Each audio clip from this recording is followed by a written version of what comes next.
असांजे भाउ दमसादर जावरी साहब ऐं ॿिया हिते वेठल महिमान असां डॉक्टर मिरावकर लाकर साहब, दिलीप कुमार, दानिश चांडियो साहब, मज़हर, ॿिया जेके बि दोस्त वेठल आहिनि, असांजा साफ़ी दोस्त, असांजा सभु जावरी बिरादरी सां तालुक़ रखण वारा मुख़्तलिफ़ असांजा साफ़ी सरदार गौर साहब ऐं ॿिया हफ़ीज़ खानदादा साहब, जेके वेठल आहियो, अस्सलाम वालेकुम। यारी मदद जिए भुतो महिरबानी। तव्हां असांजे महिमान खे असां सभिनी खे लख इज़तूं ॾिनियूं। हिते असां जॾहिं बि इलेक्शन जो सिलसिलो थींदो आहे त हितां शुरूआति कंदा आहियूं, छाकाणि त इलेक्शन में टाइम तो मिलियल हुयो, पर इहो हुयो त को थिए पई या न पई थिए, हिन में थोरो शक शुबा हुया। हाणे इलेक्शन जो पीरियड अची वियो आहे।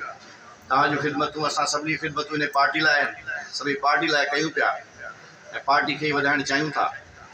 पोइ के कमी पेशियूं जीअं असांजे दोस्त ॻाल्हि कई हूंदियूं आहिनि, पर ज़ाहिर आहे पार्टी आहे, हुन में सभई गॾिजी कमु कंदासीं त इनशा ताला असांजी पार्टी जी कामयाबी आहे, तव्हांजी कामयाबी आहे। पार्टी कामयाबु थींदी त सभई कामयाबु थींदा। असांजो असुलु मक़सदु इहो आहे असां पार्टी खे मज़बूत कयूं, छाकाणि त इन में ई पार्टी में असांजे ईंदड़ नसलुनि जो मुस्तक़बिल आहे। असांजे ईंदड़ नसलनि में इन में ई उमेदु आहे त इहा पार्टी जेकॾहिं हूंदी असांजो असासो आहे। शहीद राणी असांखे बिलावल साहब जी सूरत में हिकिड़ो असासो ॾेई वई आहे, जंहिंजी क़यादत में असां मुल्क जी तक़दीर बदिलाए सघूं था।